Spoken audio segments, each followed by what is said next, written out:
होंगे। अभी जो 3-4 वीडियोस आपने देखे, मुझे हृदय पर हाथ रख करके बताना, भारत का कौन सा ट्रेडिशनल से ट्रेडिशनल, पारंपरिक से पारंपरिक तरीके से सोचने वाला स्त्री या पुरुष इस प्रकार से सोचता होगा जो आपने बातें अभी सुनी ना।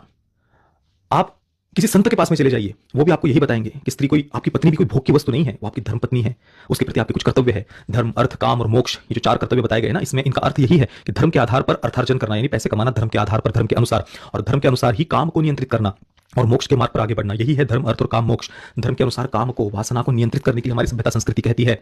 स्त्री को भोग की वस्तु नहीं माना जाता। उल्टा पति और पत्नी को भी जितना हो सके उतना संयमित जीवन जीने के लिए ही कहा जाता है। अलग अलग तिथि, त्योहार, अमावस्या हो, पूर्णिमा हो, एकादशी हो, श्रावण मास हो, नवरात्रि हो, और भी कैसे अलग अलग तिथियों पर शारीरिक संबंध कैसे नहीं बनाने चाहिए। जीवन में जितना हो सके उतना धर्म के अनुसार काम को नियंत्रित करने के लिए ही हमारी संस्कृति कहती है। कहने का तात्पर्य यह था, जो हम है ना, भारत में जो बातें सब बैलेंस्ड वे में जो मिलती है ना, दुनिया में कहीं नहीं मिलेंगी भाई, कहीं नहीं मिलेंगी। सच कह रहा हूं, कहीं नहीं मिलेंगी जो इस देश में है। भली पता नहीं, मतलब मैं इसके मेकर्स की भी गलती नहीं कहूंगा, क्योंकि भाई सोचने का तरीका ही वैसे हो गया है। वो भी क्या करेंगे, उनको लगता है कि वो कुछ लिबरेट कर रहे हैं समाज को। ना भाई, ये अलग अलग ऑपरेस ग्रुप बनाना, फलाना कोई बोल नहीं पा रहा ठीक से तो उसको लोग ऑपरेस करते हैं, बाकी सारे ऑपरेसर हो गए, ऐसा नहीं होता यार। हर किसी को कोई ना कोई कुछ बोलता है, हर किसी के लाइफ में प्रॉब्लम्स है। ये अलग अलग ऑपरेस ग्रुप बनाना छोड़ दो, छोड़ दो भाई। कोई कोई ये डिप्रेशन या फिर एंग्जाइटी या रोतोड़ू चेहरे, ये सो कॉल्ड वल्नरेबिलिटी, इनको रोमांटिसाइज करके लोगों को कमजोर करते जाना, इससे समाज का भला नहीं कर रहे हो आप।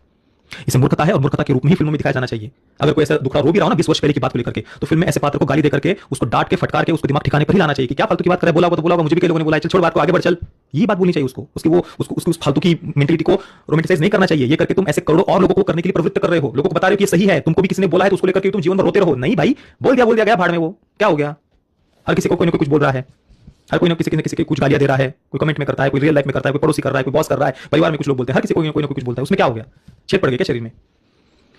बाकी फिल्म कहानी की दृष्टि से भी एंगेजिंग नहीं थी, बड़ी ही वाहियात फिल्म थी, बड़ी ही वाहियात, एकदम घटिया।